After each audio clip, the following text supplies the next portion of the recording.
ಸರ್ವಾಧಿಕಾರದಿಂದ ಇವತ್ತು ಸುಪ್ರೀಂ ಕೋರ್ಟಿಗೆ ಅಫಿದಾವಿತವನ್ನು ಸಲ್ಲಿಸಿದ್ದು ಖಂಡನೀಯ.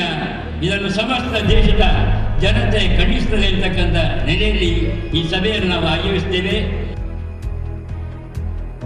സ്വന്തം ഭാര്യനെ കണ്ണീരിലകപ്പെടുത്തിയിട്ട് കണ്ണീരിന്റെ കടലായിട്ട് മാറ്റിയ ആദ്യകരിയാണ് മുസ്ലിം പെണ്ണുമക്കൾക്ക്, മുത്തല്ലത്തായ പെണ്ണുങ്ങൾക്ക് ഞാൻ നിങ്ങളുടെ കണ്ണീരൊപ്പാമെന്ന് പറയുന്നത് അത് അനർത്ഥമാണ്. അത് അംഗീകരിക്കാൻ ലോകം പോകുന്നില്ല ഒരിക്കലും. ಈ ಮುಸ್ಲಿಂ ಉಮ್ಮತ್ತಿನ ಹೋರಾಟದ ಕಿಚ್ಚು ಹೊತ್ತಿ ಉರಿಯುತ್ತಾ ಇದೆ. ಮಾಡು ಇಲ್ಲವೇ ಮಡಿ ಅನ್ನುವಂತಹ ಆ ನಿಶ್ಚಯ ದಾರ್ಢ್ಯದೊಂದಿಗೆ ಮುಂದೆ ಸಾಗುವ ಪ್ರಯತ್ನವನ್ನ ಮಾಡಿದ್ದೇವೆ.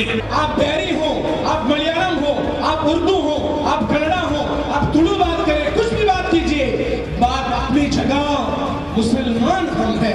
ಎಲ್ಲ ಭಿನ್ನತೆಗಳನ್ನು ಮರೆತು ಶರೀಯತ್ತಿನ ಪರವಾಗಿ ನಮ್ಮ ಈ ಒಗ್ಗಟ್ಟು ಇದು ಮುಂದೆ ಖಂಡಿತ ಸಾಗಲೇಬೇಕಾಗಿದೆ. ಯಾರು ಈ ಒಗ್ಗಟ್ಟನ್ನು ಮುರಿಯಲು ಪ್ರಯತ್ನ ಪಡುತ್ತಾರೋ ಅವರ ಬಗ್ಗೆ ಜಾಗರೂಕರಾಗಿರಬೇಕು ಅಂತ ಖಂಡಿತವಾಗಿಯೂ ಈ ಜನಸ್ತೋಮದೊಂದಿಗೆ ನಾನು ಎಚ್ಚರಿಸ್ತಾ ಇದ್ದೇನೆ. ಯುಸಿಸಿ ಅದು ಒಂದು ಪ್ರಾಕ್ಟಿಕಲಿ ತರಕ್ಕೆ ಸಾಧ್ಯ ಇಲ್ಲ. ಯಾಕಂತಂದ್ರೆ RSCನ ಗೋಲ್ ವರ್ಕರ್ 1972 ನಲ್ಲಿ ಹೇಳಿದ್ರು ಏನಂತ, ಇಂಡಿಯಾದಲ್ಲಿ ಯೂನಿಫಾರ್ಮ್ ಸಿವಿಲ್ ಕೋಡ್ ತರಕ್ಕೆ ಸಾಧ್ಯ ಇಲ್ಲ. इस्लाम को बरकरार रखने के लिए, दीन को बरकरार रखने के लिए, ईमान और शरीयत को बरकरार रखने के लिए, तौहीद और इंसानियत को बरकरार रखने के लिए, हिंदुस्तानियों को गुलामी की जंजीरों से आज़ाद कराने के लिए, हिंदुस्तान में अमन व अमान सुलह को बरकरार रखने के लिए। लेकिन अफसोस है आज फिर हुकूमत फिरका परस्त अंग्रेजों की तरह हमारे दीन पर हमला करना चाहती है।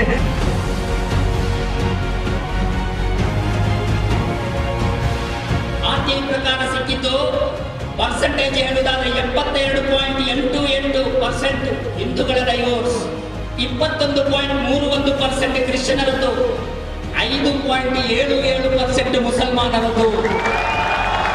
ಯಾರ ತಲಾಖ್ ಹೆಚ್ಚು, ಯಾರು ತಲಾಖಿಗೆ ಹೇಳುವುದು, ತಲಾಖ್ ಅಂತ 1000 ಬಾರಿ ಯಾರು ಹೇಳುವವರು.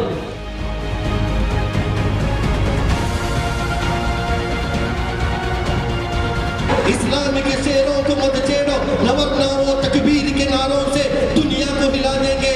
ನಮ್ಮ ತಕ್ಬೀರ್ ಗೆ ಇನ್ನೂ ಕೂಡ ಶಕ್ತಿ ಇದೆ, ನಮ್ಮ ತಕ್ಬೀರ್ ಗೆ ಇನ್ನೂ ಕೂಡ ಸಾಮರ್ಥ್ಯ ಇದೆ.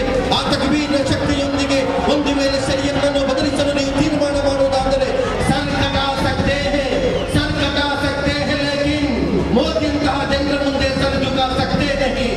ಈ ದೇಶಕ್ಕೆ ಬಾಬಾರಾವ್ ಅಂಬೇಡ್ಕರ್ ಬರೆದಂತ ಸಂವಿಧಾನ ಇದೆ.